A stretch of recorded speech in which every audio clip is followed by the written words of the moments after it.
والله العظيم ما راح علينا وعلى اللي جاي.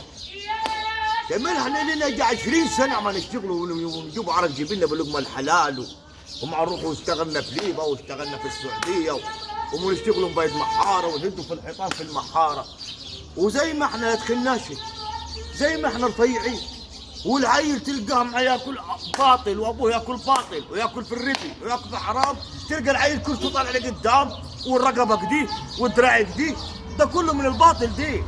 مش عارف كل اللي معاه ياكل باطل وياكل ربا، تلقى العيل كدي تخيل انت واكل كدي، ما ادري انا شغالين بلقوا بعرق جبني شغالين في الحيطان، شغالين في الحيطان ما رفيع ما تخالش يعني ولا حاجه.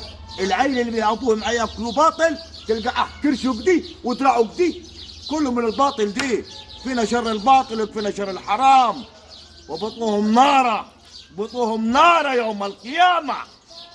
طالع في ايامتي في المساجد الاسلام ودين الاسلام ما دخلش غير في رمضان، والله قبل رمضان ما كان في لا عيل يصلي ولا كان في راجل يصلي ولا كان في حتى مرة تصلي.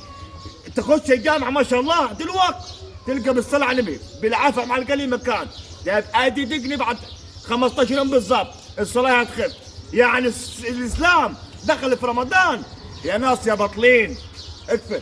والله كمان ظاهرة عجيبة طالعة، الزين والمحترم والطيب ما يعيبوا عليها، والخبيث واللئيم والكذاب والباطلي ما يعملوا له حساب. عيب عليك زمان، تفوق عليك زمان اكفل.